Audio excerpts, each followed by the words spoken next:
Hello, I'm Beth Britton, MBE. I support Dementia Community with their communications work. Welcome and thank you for joining us for today's webinar, Play to the Final Whistle. Before I introduce you to our presenters, I wanted to briefly explain a little more about Dementia Community. Dementia Community is a charitable community benefits society, a membership cooperative that provides learning and networking opportunities for the dementia care community. We are an independent voice and inclusive organisation aiming to help all of our members feel connected, informed, inspired, empowered, purposeful and engaged in co-produced changes that improve everyone's experiences of dementia, both in care and in wider society. This webinar is just one example of the many ways in which we do this. Community members own a £1 community share in Dementia Community, and membership is open to everyone. So if you aren't already a member, do join us. You can use the QR code on your screen or the link in the chat to visit our membership page. If you are having any difficulties in joining Dementia Community, do message me and I will try to help. Now, before we get to the webinar, I have a couple of notices to share with you. Firstly, the call for presentations for the 20th UK Dementia Congress has been extended to Monday, the 15th of June 2026.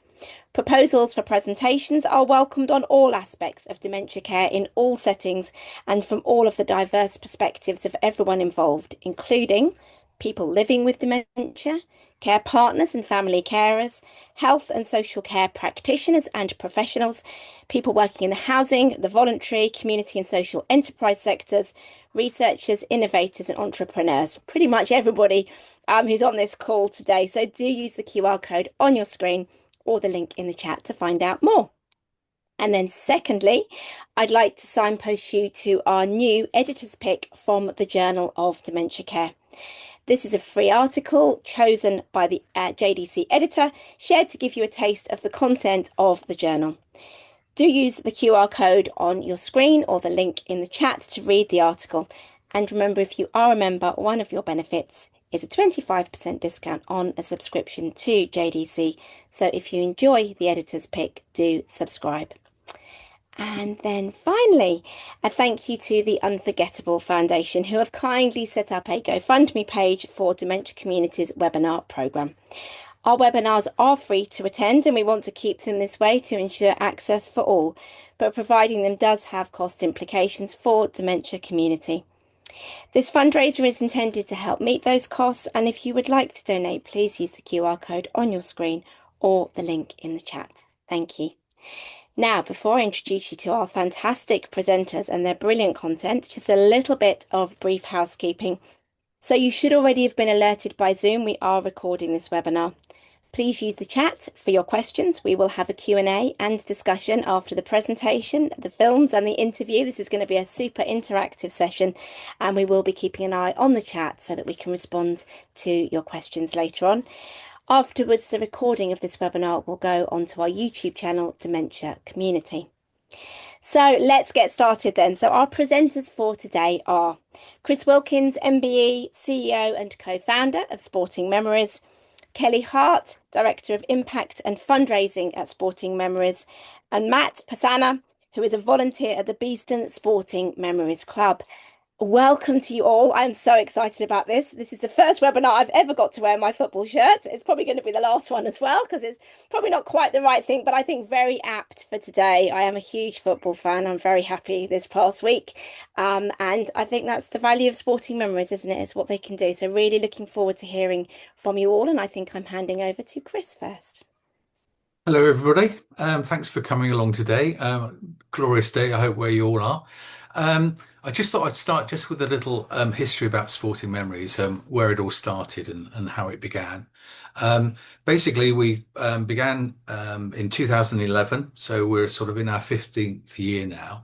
And myself, I had a background in life story work, sort of developed a product with the Stirling Dementia Services Centre in Stirling up here.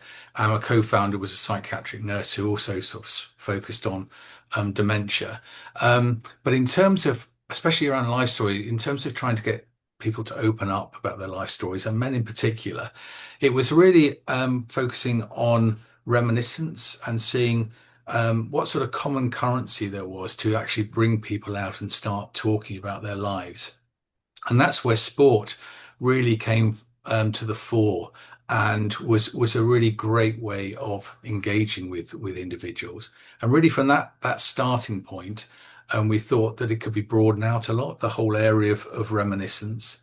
And we thought not just for people with dementia either, we thought it'd be we really wanted to be inclusive from the word go. So although all of our work and our activities are dementia friendly, we don't silo by the condition, so we open our clubs up and our other activities to people regardless of conditions. But really talking about sport just opened up those conversations and really what we're trying to do through our work is connect people and engage people in conversations and things that they're interested in and passionate about. And really the whole model has developed out of that starting point. In fact, at the very beginning, we had a tagline, which was well-being through reminiscence. And we thought we would just focus on reminiscence. But it's very interesting as our activities evolved, particularly in our community-based clubs, that although there was that great enjoyment of talking about sport and reminiscing about things, there was still that urge to have a go at games and activities.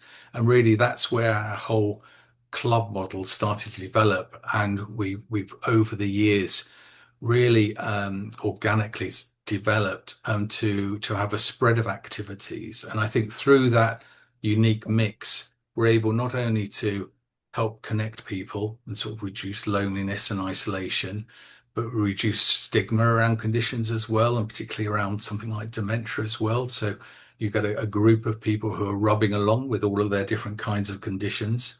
Um, and also we were able to start impacting other aspects of people's lives. So by getting people who have perhaps become completely sedentary through, especially living with dementia and other sort of comorbidities, the fact that we could get people moving again as well could have a really powerful impact on people's lives. So this unique mix, I think, of activities that we've put together, we found and continue to develop, but it's very effective out in the community. But I think as Matt later on, I think when he talks about the clubs, will reiterate, although it's a very serious thing that we're trying to do, it's all about fun at the heart of it. And I think if anybody comes along to any of our clubs or activities, you're just going to see lots of happy people because that's what it's really about. It's about engaging people and involving people and connecting people again. So if I go to the next slide, um, what I was what I was going to talk about really is the heart of our work are our community clubs, and we now have over 150 weekly community clubs across the UK. That's all the way from the Shetland Islands down to Brighton, over to Somerset, across South Wales, across Suffolk, now in Kent, and across north of England as well, central belt of Scotland. So this network, it's hard work and a roller coaster, but we're trying to establish clubs wherever we can. And and in terms of that model of those weekly clubs, it's a mixture of reminiscence, of fun social activities, games and quizzes. And we brought back Spot the Ball, for instance, which always goes down with our clubs, but also that mix with some light, inclusive physical activities as well. Things like boccia, new age curling, or seated exercises, things that everybody can take part in. And I think what we've found over the years is by having a very open call of if you love sport, come along, have a chat. When people come along there, perhaps they've been at a low ebb with their conditions and haven't been socializing as much. So it's really about creating friendships first and foremost. And I think having the weekly activity as well means that there are those routines of getting together in a failure-free environment where people can talk and are given the space to be able to talk openly about their memories. And with those the friendships that develop in that environment, we just find then that people are up for anything and having a go at physical activities which they might have given up on long before. And it's all about, I think, focusing on people's persistent strengths. So everybody can get involved to whatever degree they can. And it's in that environment of fun and good conversation. And and I think also because our background was very much around working with people with dementia, all of our training and that we give to our volunteers and the facilitators who run the groups, it's very much about having a person-centered approach. So every one of our clubs you go to has its different personality as a club, and that's based upon the particular interests and needs and passions of the individuals who take part there, and also the way that we operate the activities. It's about giving people the space to be able to contribute in whatever way they can.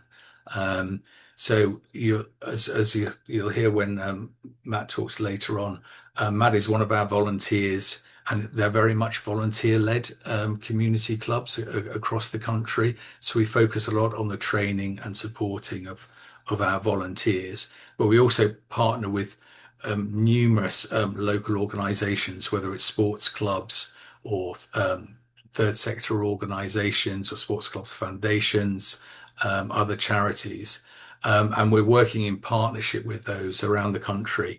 But whether it's our own volunteers or whether we're supporting those other organisations' volunteers, it's very much about giving them the tools and the resources to carry out those clubs.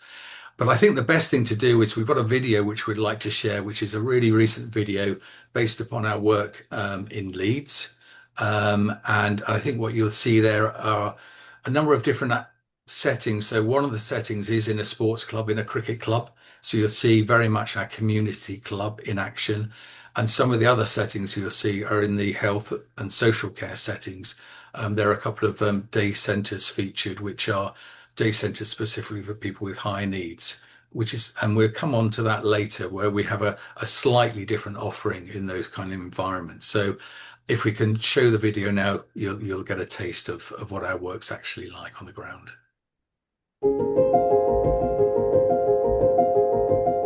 Sporting Memories' message is really around helping older people who are isolated and perhaps with the onset of dementia to come together and find friendship and fellowship and fun. The way that they do that is through sporting reminiscence.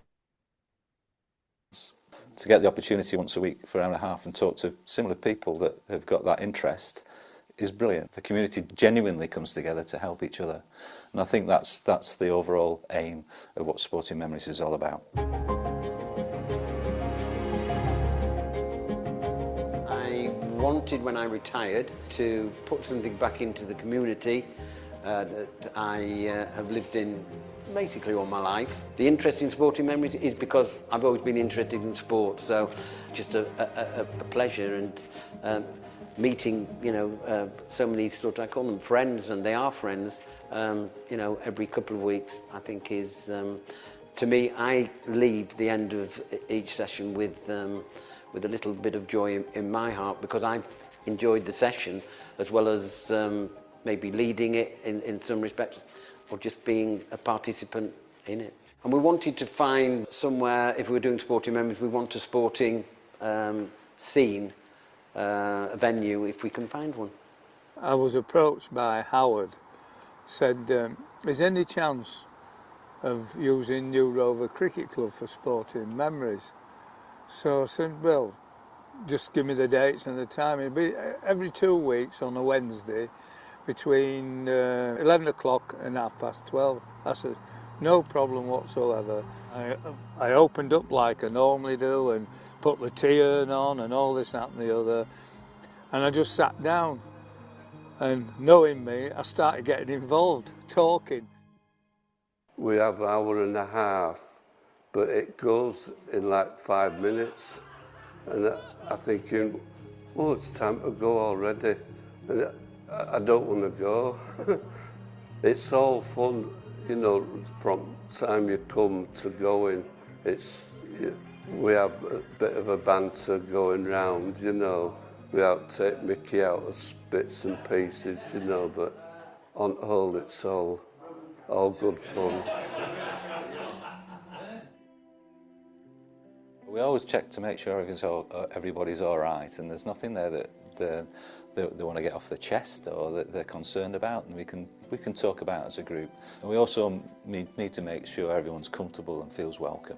And then we always have a ball we pass around, and every week I'll ask a different question, and that just gives people the opportunity to think, to relay their own memory and to spark some conversation. And it's amazing some of the conversations that we have. One of the participants in the group that we have is a gentleman that has been to every cup final from 1965, and he rang me yesterday to tell me he's got 2 tickets for this year's cup final as well. He will bring his memories, he can go back that far, and it will spark someone else to think about, yeah, I remember that cup final in such and such a year, and they will start to relay their memories, and the conversation goes.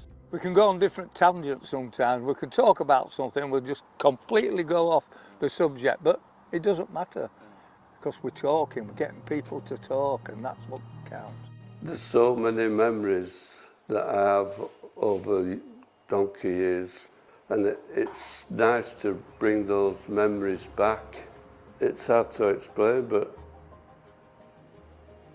when you're in a group and you feel that you want to be at back, well, I personally, I'm not a forward person, but it brings you out.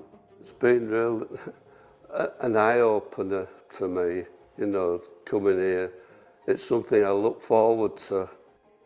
The friendships you get to know when you're at home on your own, you miss that company, and as soon as you hear everybody's open and friendly, and that we just have a good laugh.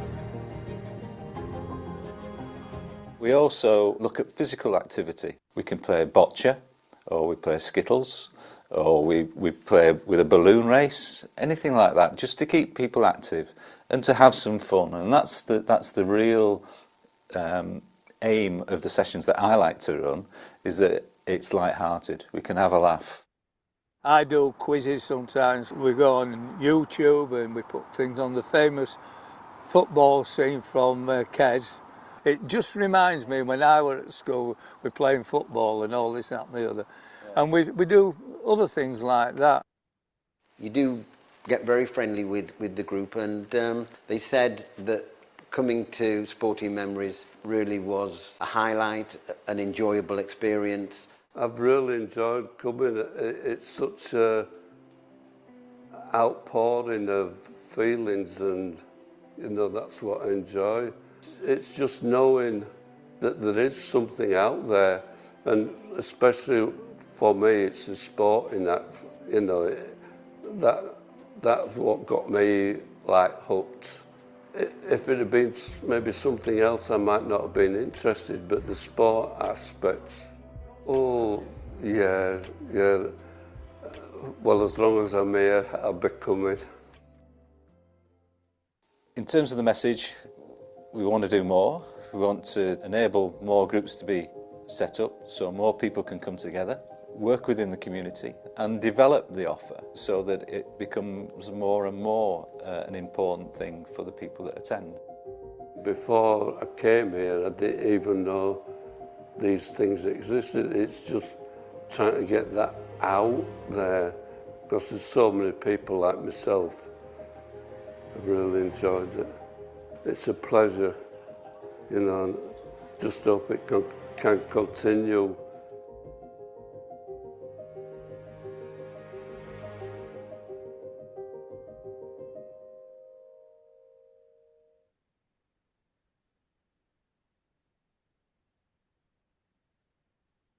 But everybody, you saw through that film what Sporting Memories is like, and I think what you hear there, what people say and how they enjoy, if you could go to any one of our clubs across the country and it would be exactly the same. They'll all be saying the same thing, and how much they enjoy the company, the banter, the quizzes, and just being in each other's their friendship, and having fun, which I think is probably a theme through our presentation and the activities we deliver. To give you a little bit more of a flavour of a club, we're going to talk to Matt, who's a volunteer at our Beeston Sporting Memories Club, and it's Beeston in Nottinghamshire.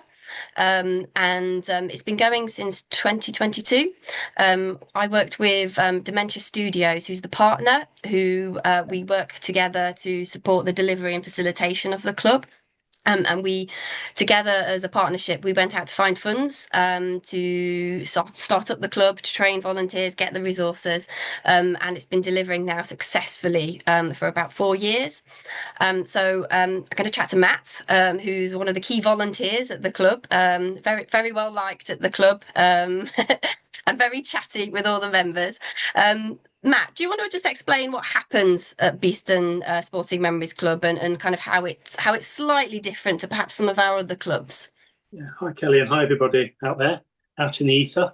In terms of a club, we have two sessions really, two parts to the session. The first session is we come together with the participants and the carers, and we have a quiz, we have a general chat. We have a coffee, a tea, and have a chat about the week and have a bit of fun, really. The quiz is, we have to be careful with the quiz sometimes. Sometimes the questions given to us are quite challenging. Even if you're a sporting expert, we have to make sure sometimes those questions are appropriate for the audience. So we do make sure we do that. But the most important thing is everyone contributes and everyone smiles and has fun. We then split off and the carers go next door, and we then do activities with our participants, and they range from bocce to football. I know it sounds crazy, but soft football, sitting football. We do exercises, we do Jenga, we do a variety of basketball, a variety of different things really. And the key thing is that people have fun, people smile, people laugh, and if they're not smiling when they come in, they should be smiling when they come out. And everybody's first names and everybody participates, no matter how the severity of their dementia. Everybody is part of that club, and I say everybody's first name. We laugh together. We don't laugh at each other. We don't laugh alone. And sometimes people share stories of the week. Some good, some bad. Sometimes that we do talk about activities. So Arsenal was a key topic this week. Some people loved it, some people hated it. We're in Nottingham, so Nottingham Forest struggles this year have been well founded. And we just talk really, and everybody can be part of that community. And we have a brew and a cake. It's amazing how a lot of the carers seem to bake a lot. You've got to be careful you don't put on too much weight after these sessions.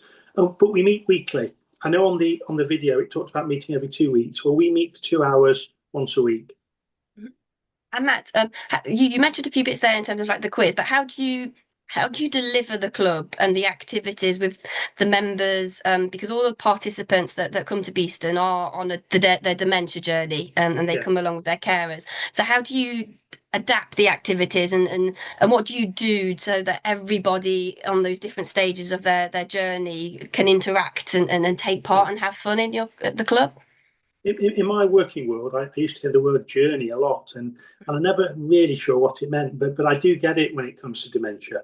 And we do have to deal with people who are on a different level of journey, and different. So we are dealing with people at the beginning of their journey and the end of their journey. One of the things that you do get, though, is different people on different parts of the journey support each other. So when the quiz becomes a bit more challenging, and we do identify the audience.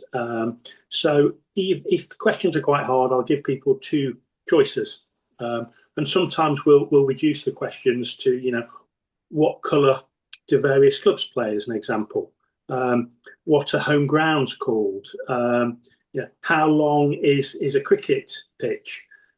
Which aren't necessarily on the questions, but you have to sort of judge the audience that you have, really.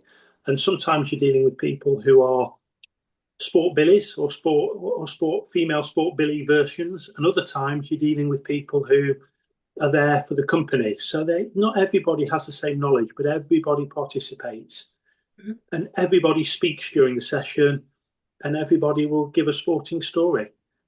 As an example, it might be, the first memory of sport. It might be the first memory of laughing on a sports field. It might be the first memory of something that was silly on a sports field. And you just get people smiling. And by the end of the first hour, everybody is smiling and laughing and have had a piece of cake and a coffee. And then obviously we move on to the activities. The activities can be quite challenging, dependent on the client base. But again, it just seems to work. Everybody, no matter what their issues, can bounce a ball, can catch a ball, can swing their arms around, can smile, can be helped to play Jenga, to play sitting cricket as an example, with a softball. You name it, we do it, and everybody participates, and everybody smiles, and everybody laughs. And even though you do have winners, you don't have losers. Everybody participates in it and smiles in it. Well, Matt and I had a chat last week as a catch up, and there was a few things from the conversation that I took from Matt that happens at Sporting Memories in Beeston that I hadn't really noticed before. And Matt makes sure that every participant at least a few times says something or engages within the session, so that there's not one person leading, that everybody takes part.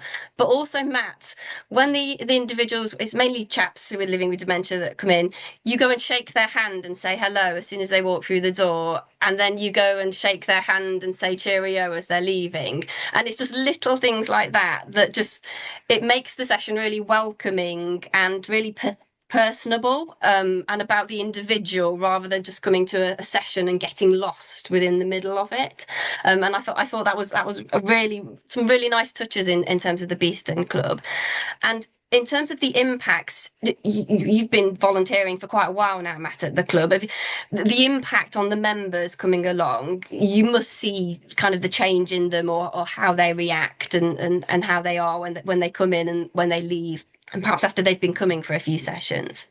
Yeah, I suppose self-praise is no praise, Kelly, and I'm not necessarily the person to ask on impact, but the smile and the chat and people walking and people coming back is a real test, isn't it, in people? And I've laughed and cried with people. I have, and I never thought I'd say that, but I've seen where people have been on a journey and they're coming to their end of their journey, and unfortunately I've been to too many funerals. But even there, we're there to support people, and recognise the contribution that they've made. Their life has mattered. And even at the end of their journey, again, using that phrase, their life is important and has mattered. And we've smiled together, we've laughed together, we've broken bread together. And friendships it's difficult to measure and quantify, isn't it? But I do feel that those people are friends of mine, and hopefully I've helped them in part of their journey. The key part, though, the bit that I take most not enjoyment from, but satisfaction from, is the carers, and they get an hour to just talk. I've actually never been in one of those sessions, the carers sessions, because I've always been at the other side. But where they just actually talk and share and support each other. A village is a community, isn't it? And I think they're a village of people who share and euphemistically laugh and cry together. Mm-hmm. No, I think that's an element of the Beeston Club that is quite different. That as you say, you go off into one room with the members and do the physical activities, but the carers stay in one room and they chat, and you can physically see the relief from that peer support and going, oh yes, no, I've been through that. Or have you spoken to such and such? Have you heard about this? And that peer support for those that are caring for people living with dementia, you really can't measure that. Especially at the Beeston Sporting Memories Club, it as you say, it really is something quite special there. Matt, what attracted you to being a volunteer, and what do you get from supporting the club? Oh wow, that's the hardest question, really. I mean, I do get enjoyment. I enjoy those 2 hours. I enjoy chatting, talking, laughing, celebrating people's lives, hearing their stories. Some people who've made a difference in the world. Why did I get into it? Well, it's when I retired and I was looking at what I wanted to do with my time, and I was quite fortunate in many ways that I was quite successful in my professional life.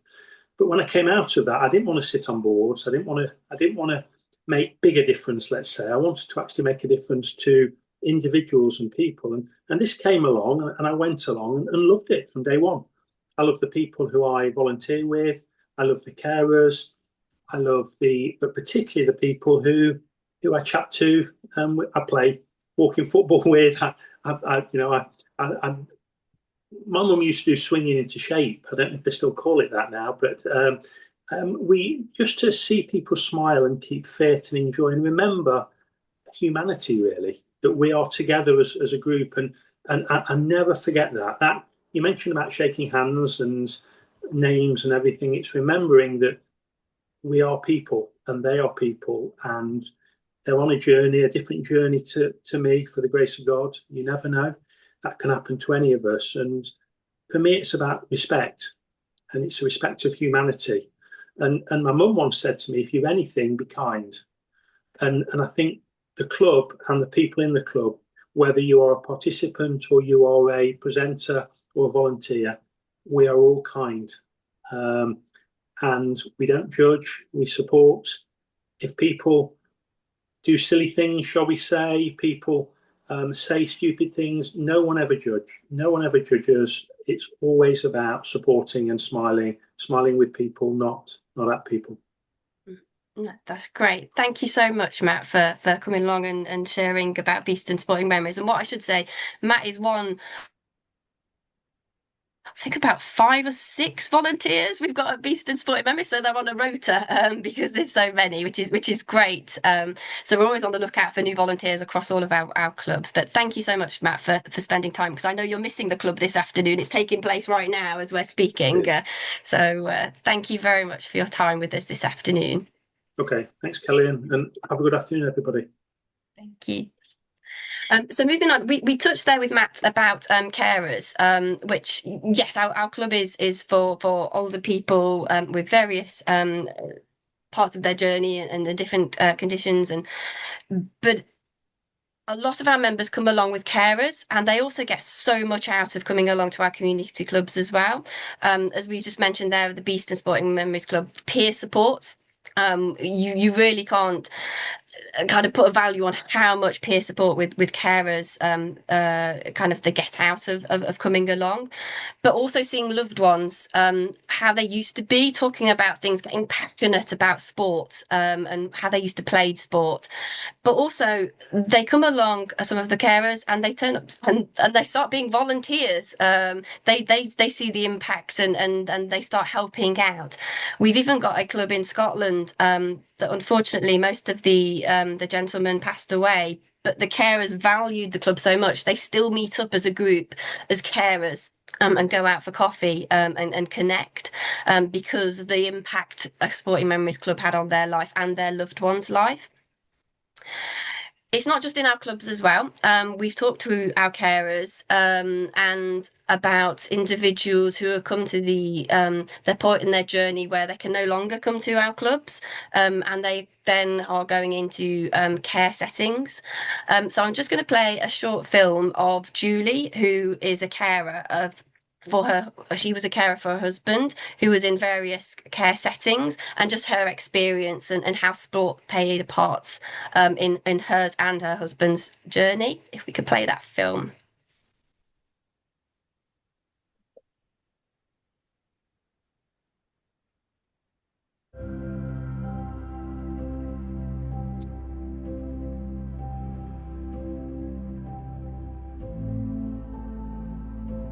He was with sport from a very young age. He became a footballer and played in goal. He also signed for Aston Villa, which wasn't there for very long.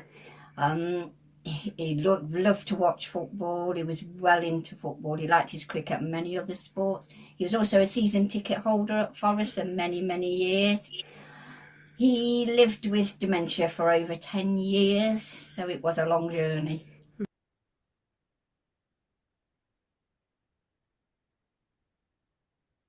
Unfortunately, the care homes that he was in sort of didn't really play to his sporting memories.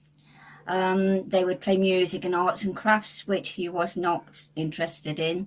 So we as a family would take things in like footballs, old magazines, old football books, replay cards, and we'd play music to him quite a lot. Mm-hmm.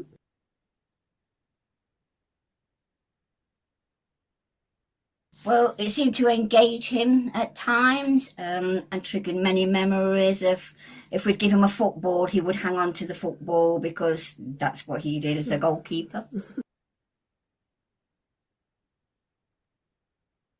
Well, it gave us activities to do with him. It also gave us things to talk about because with dementia it was very difficult.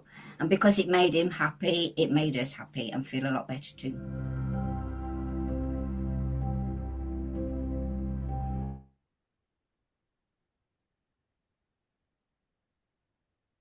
Listening to people like Julie and other carers, and also seeing a lot of our members attending Sporting Memories clubs go into formal care settings, it kind of, the feedback was exactly like what Julie was saying. Lots of care settings didn't really cater for sports fans. There was activities that took place, but for people that had a real interest in sport, they were kind of missing out on different opportunities. So we started to develop our health and social care setting package. Originally, we started by putting the community club into a care home, but it didn't quite work for various different reasons. It wasn't quite the right model to fit into a setting. So we started to develop our model and work with various care homes and different settings. I should say under the health and social care setting header, we talk about care homes, day centres, hospital wards, hospices. So a range of different settings that where the individuals are residing rather than just a kind of going each week. So we developed a package that a setting could use on various different levels and in different ways. You can see from the picture there, we've got a replay, a stand, which we put replay cards in, we put our sporting pinks in, and a setting can have that in a communal area. So family members, so just like Julie, could walk in, pick up replay cards, go to the communal area or the residents' rooms and just have one-to-one reminiscence with that individual, engage them in the activities that are provided, just free for people to pick up on. We also provide resources and train staff and family members, volunteers to deliver one-to-one reminiscence or small groups. So groups of 2 or 3 people coming together in that care setting that has a few individuals that really love sports, and you can deliver those activities. We also provide activities that the whole of that setting can engage in, and they tend to be linked to big sporting events. So, for example, Wimbledon, it'll have different activities. If you don't like sport or not, you can engage in those activities, whether it's through arts and crafts, through singing, through eating strawberries and cream and drinking Pims, getting everybody in that setting engaged.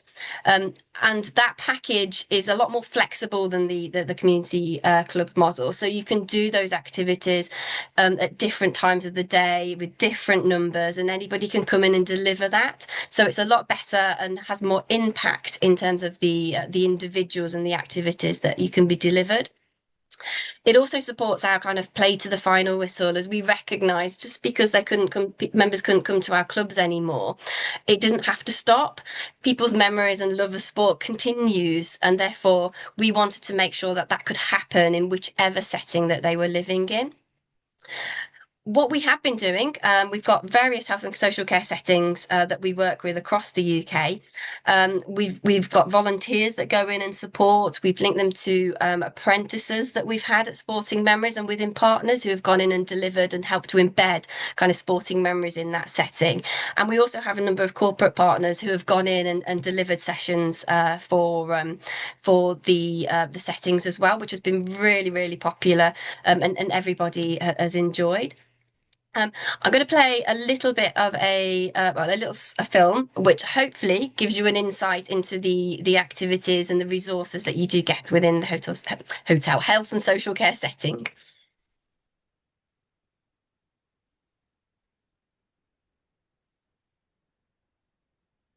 For more than a decade, Sporting Memories has been using the power of sport to help to improve mental and physical well-being and reduce loneliness.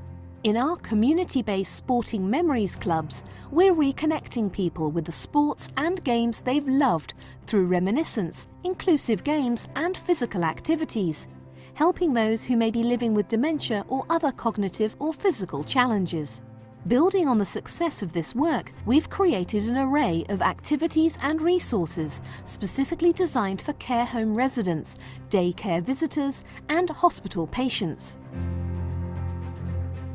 Our new Sporting Memories kit bags and kit boxes can be used by activity coordinators, volunteers, family members and residents to create a range of flexible opportunities for enjoyable, positive engagement around sporting themes. As part of our package, there's a robust, portable storage system for our wonderful Replay Reminiscence cards, with sets covering all sporting interests. And there's our regular Sporting Pink newspaper, which includes stories and photos of legendary sporting occasions, plus the old favourite, Spot the Ball. Our additional weekly and monthly activity guides support more personalised one-to-one reminiscence sessions, as well as group activities inspired by a calendar of world sporting events.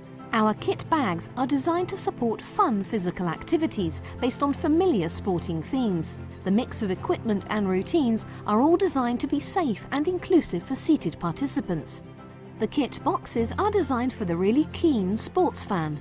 Family members can enjoy sharing sporting stories, games and physical activities together whenever the time is right, and when it can be a struggle to think of new things to say or do. The kit boxes are real conversation starters. To help everyone to get the most out of Sporting Memories activities and resources, we have regular online training, which is aimed at all family members as well as staff and volunteers. We also have regular online get-togethers for activity coordinators to help them to maximise the potential of the kit bags and kit boxes within their activity programmes. We share experiences and ideas, and we find out what is coming up during the year with our monthly sporting themes. We've successfully tested this person-centred approach with sector-leading organisations and know how Sporting Memories can help improve mental and physical well-being and connect older sports fans in so many ways.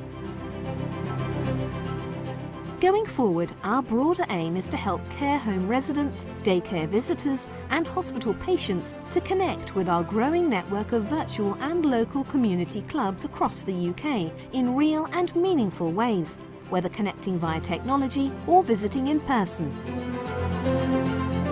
Our person-centred activities provide powerful evidence for the Care Quality Commission's key lines of inquiry, perfectly demonstrating both effective and responsive resident engagement, all of which can help care providers secure outstanding ratings for their services. You can find out more about Sporting Memories subscription-based packages and how we can help to connect people through the power of sport by visiting our website, sportingmemories.uk. We look forward to working with you.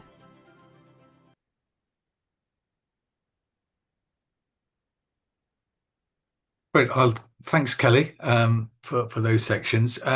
I mean, just going back to the title of this session today, Play to the Final Whistle, I think what we were so conscious of with the success of our Sporting Memories clubs around the country is that people never stop going to our clubs. And it's only, sadly, Matt mentioned, there are lots of funerals, unfortunately, as members pass away or they go into residential care. And really, it was trying to address that issue of how can we help support people with these activities wherever they are, that we delivered that package, particularly on the back of COVID. We came back with a new approach to how we might be able to provide activities and resources to those kinds of settings. And hence we created that package specifically thinking of NHS environments and care homes, but also hospices who we've been working with now. So hence that Play to the Final Whistle really is very valid, because people who love sport never stop loving sport, and it can be really important to them to the very end. So, and we just want to make sure that we can support people wherever they are. So just briefly, because I know time's getting on now, but in terms of our community clubs, we have created a social license where we empower other organisations to deliver sporting memories at clubs and activities.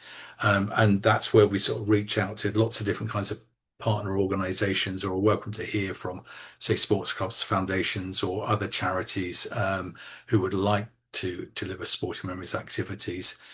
That package that you just saw is obviously, very much geared towards those other health and social care settings. But I just wanted to also mention, in case any of you online are just thinking about family members where we might not have a club nearby as well, we have got other resources that you can utilize. We have a replay app, which is free to download on iOS or on Android, where we share lots of sporting memories, and there are some videos and things on there, and it's fully searchable just to help prompt reminiscence. And on our website, there's a little video about how to do one-to-one reminiscence. So if you're thinking about just engaging with your family member, perhaps in their own home, or if they're in a care home, there are those resources that you can tap into. And we have those sets of replay cards as well, which can be purchased from our shop. But really, the video and the app is about trying to enable anybody to take part in our activities. But if anyone's interested in setting up a club, we can be approached, and we'll have our contact details shortly. Or if you want to volunteer for us as well, we're always grateful and welcome volunteers as well. So I hope that gives you a really quick summary of what we're about and what we do. And I think we just wanted to leave enough time, I think, to answer any questions you may have as well. So thank you for listening. Amazing. Thank you, all three of you. I think Matt might have left us, but thank you all so much for your time, your expertise today. I think this just kind of sums up why sport is so important. I was listening to, so much of what you've said today has really resonated, but I think when Julie said, the care home just wasn't really set up for sport, that was my experience with my dad. He only got to keep his passions for Arsenal and cricket and different things going because of his family. But I think it's just so important that people have those kind of opportunities. We talk so much about the power of music. I think we need to start a new movement for the power of sport, because I think it has just as much impact in people's lives as music can have. So just amazing. There's a few things I really wanted to pick up on. Firstly, I really wanted to join all of this. I just loved it, and I think I've come up with a new strapline for you. Friendship, definitely. I really got that from Matt's interview with you. Fun is like the number one, isn't it? And I think fulfillment. It's the fulfillment for the people that come to your clubs, the enjoyment they get from that, but also keep talking to Matt. Clearly, volunteers get a huge amount from this as well. If I ever retire, I'll be beating a path to your door, definitely. I love nothing more than a conversation about sport. I've done nothing but talk about Arsenal for the last week, pretty much. So it's just, I absolutely love it. I think you're a gentleman who's been to every cup final since, was it 1965? Did I hear that right? Yeah. If we don't support people to talk about these memories, how do they share them? And if they can't share them, then that's just such a loss, I think, to everyone around them, because you can learn so much. And I also loved what Matt said. Even though you do have winners in the games and the activities that you do, there aren't any losers. And I loved that. That was lovely. So thank you. Right, okay, enough of me wittering on. Let me get to some of the questions. So we've had some people saying an excellent webinar, really enjoying it. We've had a lovely message actually from someone who's about to start. I think Lizzie is about to start to do some sporting memories. Let me just go down and find where Lizzie's message was. Where is it? Where's it gone? Oh, they're all layering on top of each other at the moment, so I'm struggling to find them. But I think Lizzie said she was about to start something in her care home. Oh, Lizzie, pop it back in the chat for me if you can, and then I can find it and share it with everybody. But that was lovely. Right, we do have a question, particularly from Julie, which I thought was really interesting. So let me pose it to both of you. Has anyone approached you from the prisons? I'm a dementia nurse in Oakwood Prison, and this would be fab for our older chaps with dementia and MCI.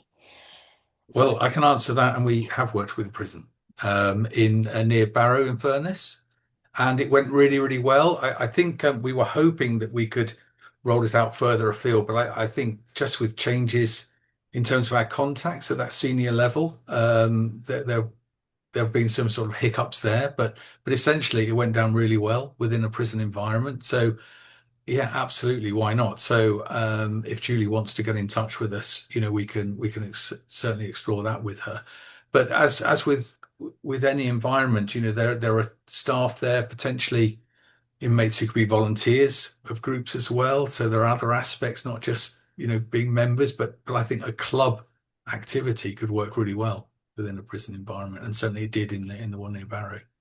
Yeah, I think I would entirely agree with you. I think it could be excellent. Now, I should say at Dementia Community, we are actually, we've been running now for over a year, a Dementia and Prison Special Interest Group, which I co-facilitate with the lovely Emma Smith and the lovely Lorna Hart Thompson. And Julie, who asked the question, is actually part of that group. And I think we're always looking for examples and ways and things that we could potentially try and recommend, because we know that the prison population is aging. People who are inmates are more likely to develop dementia because of obviously the circumstances they find themselves in. So actually, this could be incredibly useful. So Julie, beat a path to Chris's door. That's the answer, I think. I found Liz's message. She said, "We are in the process of setting up our sporting memories session in July in our care home in Topsham, supported by Exeter City Football Club. Really looking forward to it." Fantastic. That's great to hear. Brilliant. That sounds fantastic. Lots of people saying it's really, really good. Liz has added she's going to revisit Life History's work to focus on the sporting memories as well. And as I was saying to you both before we began the webinar today, I was actually doing a life story session last week. And we talked about, do you know people's sporting passions? And the teams I was working with, actually, I'd visited one of their services, and they had one gentleman's room, which was literally Tottenham. Walter, floor to ceiling Spurs. So the minute you walked in, you knew what his sporting passion was. And I think it's just lovely. Lovely, lovely to see that.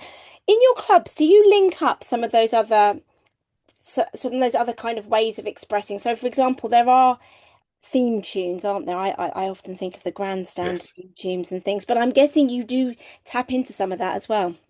Absolutely. And I think in terms of what we're open to, if I go back to that point at the beginning with our clubs, it is about focusing on the interests and passions of people in the room at any particular club. And if I give you one example, East Kilbride, there was a club there which was very football focused. I think just being south of Glasgow, Glasgow is very much a football town, so football was the predominant interest within that club. But a gentleman joined the club who was an Englishman who joined that club, and his interest was poetry. And he brought along a poem, and that group set up a poetry corner for him to actually read a bit of poetry to the whole group every week. But yes, there are those other sort of obvious sort of tangents off of sport as well, going off in terms of theme tunes, songs, chants. A lot of those, might be not for everybody's ears, but all of these cultural aspects around sport, the whole experience of going to away matches, or going out for a dance on a Saturday night after a week of sport as well. We're very much into exploring, those angles, and where it sort of morphs into your whole life's experience. Sport can be an integral part of it, or can be on the fringes of it. And also, I'm just lately we were working in Orkney around the Island Games, and there we've been focusing on some art aspects as well, sort of in terms of some intergenerational work, younger people recording their memories of the sports through illustrations and drawings, etc. as well. So yeah, it can touch on lots of other different aspects as well. I was going to say, within your clubs, I bet you've got some brilliant artists who can draw amazing pictures of some of their sporting heroes and people who just, yeah, touch their world completely. Right, we have another question. Have you many clubs running in the community rather than based in a sporting venue? Yes, we do. I don't think we've done a survey to find out what the split is, but probably I would say over half are in different kinds of settings, are in village halls, community centres, as much as they are in sports venues. So it's really just about what's the right environment for any particular community. And I should say that the other location that we've been using lately has been in leisure centres. We thought the leisure centres might be quite an intimidating space for older people to come into, but I think what we found is the unique aspect, I think, of our community clubs. And why we call them clubs is because they're meeting every week, and those friendships and that real interest around the activities is they become the club for those individual members. It's their club, and it doesn't really matter where it is. And so where they have been set up in leisure centres, they've proven really successful. Often they take up the studio space, light and bright and without interruption. But the beauty of that is that we can then signpost to other activities within the leisure centres where they might have found it an intimidating environment to go into. They get to know the staff there, they get to know their way around it. So we had one group who meets in Whittam in Essex in a leisure centre, and 3 of the members there started going swimming again together on the back of it.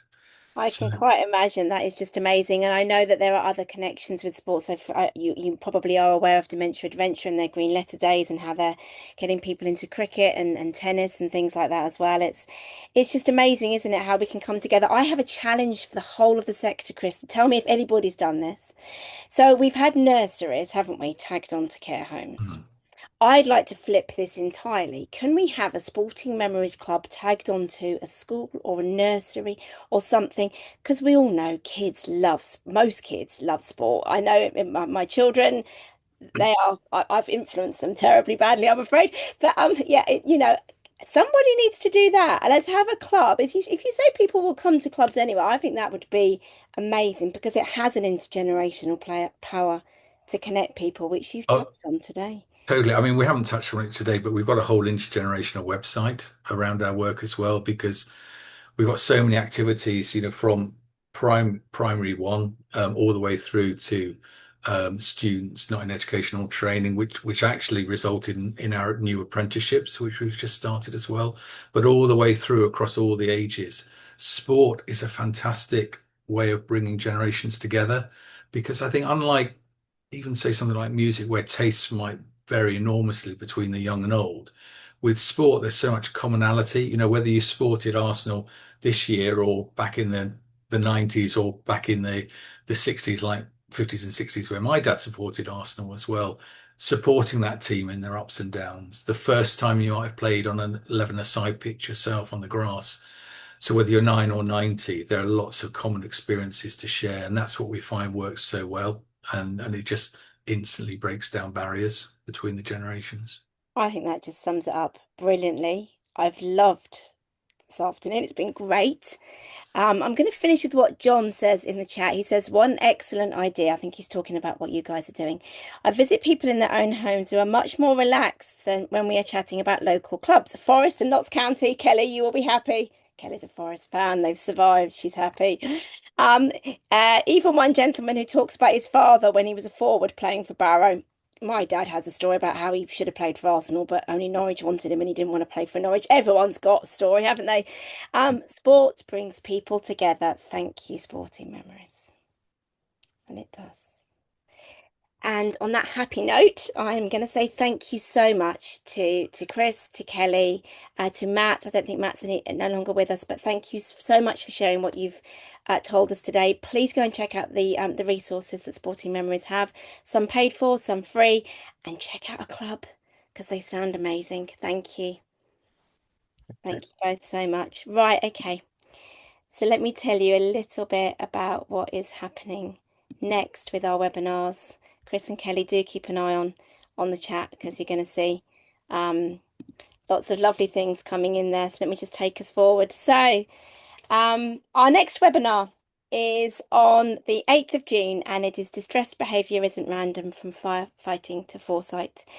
Do visit our webinars page on our website to find out more and to book your free ticket. And also do follow us on Eventbrite. That's the best way to find out when our latest webinars go live. They literally ping straight into your inbox. It's like magic. So thank you very much to everyone who's joined us today. Thank you to our fantastic presenters again. And we look forward to seeing you on another Dementia Community webinar soon. Thank you.